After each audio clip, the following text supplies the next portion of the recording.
ನಮಸ್ತೆ ವೀಕ್ಷಕರೇ, ಇವತ್ತಿನ ನನ್ನ ಮಾತು ಜೀವನದಲ್ಲಿ ನಾವು ಸೋತಿದ್ದೀವಿ ಅಂತ ಪ್ರಯತ್ನನೇ ಮಾಡದೆ ಕೈ ಚೆಲ್ಲಿ ಕೂರ್ತಾರಲ್ಲ ಅವರಿಗೆ.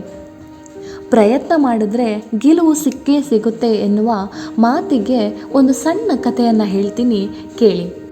ಒಂದು ಸಣ್ಣ ಹಳ್ಳಿಯಲ್ಲಿ ಚಿಕ್ಕ ದೀಪವೊಂದು ಇರ್ತದೆ. ಅದು ಯಾವಾಗಲೂ ದುಃಖ ಪಟ್ಕೊಂಡು ಯೋಚಿಸ್ತಾ ಇರ್ತದೆ, ನಾನೆಷ್ಟು ಚಿಕ್ಕವನು, ನನ್ನ ಬೆಳಕಿನಿಂದ ಯಾರಿಗೂ ಉಪಯೋಗನೇ ಇಲ್ಲ, ದೊಡ್ಡ ಸೂರ್ಯ ಇದ್ದಾನೆ, ದೊಡ್ಡ ದೊಡ್ಡ ದೀಪಗಳು ಉಂಟು, ನನ್ನನ್ನು ಯಾರು ಗಮನಿಸ್ತಾರೆ ಅಂತ. ದಿನ ದಿನ ಅದೇ ಚಿಂತೆಯಲ್ಲಿ ಕಾಲ ಕಳೀತಾ ಇರ್ತದೆ. ಸುತ್ತಲಿನ ದೊಡ್ಡ ದೀಪಗಳನ್ನು ನೋಡಿ ಅದಕ್ಕೆ ಇನ್ನೂ ಹೀನತೆ ಜಾಸ್ತಿ ಆಗ್ತಾ ಹೋಗ್ತದೆ. ಒಂದು ದಿನ ಅದರ ಪಕ್ಕದಲ್ಲಿ ನಿಂತಿದ್ದ ಹಳೆಯ ದೀಪ ನಗಾಡ್ಕೊಂಡು ಹೇಳ್ತದೆ, ದುಃಖ ಪಡಬೇಡ ಚಿಕ್ಕ ದೀಪ, ಪ್ರತಿಯೊಬ್ಬರಿಗೂ ಒಂದು ಸಮಯ ಬರ್ತದೆ, ನಿನ್ನ ಹೊಳೆಯುವ ಕ್ಷಣ ಬರುವುದು ಖಂಡಿತ, ಕಾದು ನೋಡು ಅಂತ. ಆದರೆ ಆ ಚಿಕ್ಕ ದೀಪಕ್ಕೆ ಈ ಮಾತು ಅರ್ಥನೇ ಆಗಲಿಲ್ಲ. ಅದು ತಲೆಯಾಡಿಸಿ ಮೌನವಾಗಿ ಬಿಡ್ತದೆ. ಕಾಲ ಕಳೀತಾ ಇರ್ತದೆ. ಒಂದು ದಿನ ರಾತ್ರಿ ಭಾರೀ ಮಳೆ ಸುರಿತಾ ಇರ್ತದೆ. ಗಾಳಿ ಬೀಸ್ತದೆ, ಆಕಾಶ ಎಲ್ಲ ಗುಡುಗ್ಲಿಕ್ಕೆ ಶುರು ಆಗ್ತದೆ. ಆಕಸ್ಮಿಕವಾಗಿ ವಿದ್ಯುತ್ ಎಲ್ಲ ಹೋಗಿ ಎಲ್ಲ ಲೈಟ್ಗಳು ಆಫ್ ಆಗ್ತದೆ. ಹಳ್ಳಿಯೆಲ್ಲ ಕತ್ತಲೆಯೊಳಗೆ ಮುಳುಗಿ ಹೋಗ್ತದೆ. ಜನರು ಹೆದರ್ತಾರೆ, ಮಕ್ಕಳು ಅಳ್ಳಿಕ್ಕೆ ಶುರು ಮಾಡ್ತಾರೆ ಭಯದಿಂದ, ಯಾರಿಗೂ ದಾರಿಯೇ ಕಾಣುವುದಿಲ್ಲ.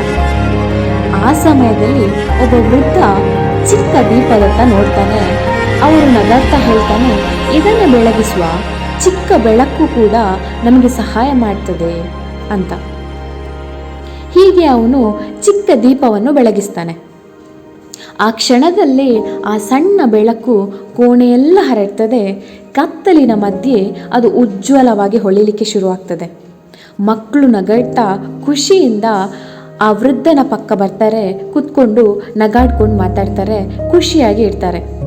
ಎಲ್ಲರೂ ಆಶ್ಚರ್ಯದಿಂದ ಹೇಳ್ತಾರೆ, ಚಿಕ್ಕ ದೀಪ, ನಿನ್ನ ಬೆಳಕು ನಮಗೆ ಎಷ್ಟು ಸಹಾಯ ಮಾಡಿತ್ತು ಅಂತ. ಆ ದಿನ ಚಿಕ್ಕ ದೀಪ ಅರಿತುಕೊಳ್ತದೆ, ನನ್ನ ಗಾತ್ರ ಮುಖ್ಯ ಅಲ್ಲ, ನಾನು ನೀಡುವ ಬೆಳಕು ಮುಖ್ಯ ಅಂತ. ಇದರ ಪಾಠ ಏನು ಅಂತಂದರೆ, ಜೀವನದಲ್ಲಿ ಅತಿ ಚಿಕ್ಕ ಪ್ರಯತ್ನ ಕೂಡ ಸರಿಯಾದ ಸಮಯದಲ್ಲಿ ದೊಡ್ಡ ಬದಲಾವಣೆಯನ್ನೇ ತರ್ಬೋದು ಅಂತ.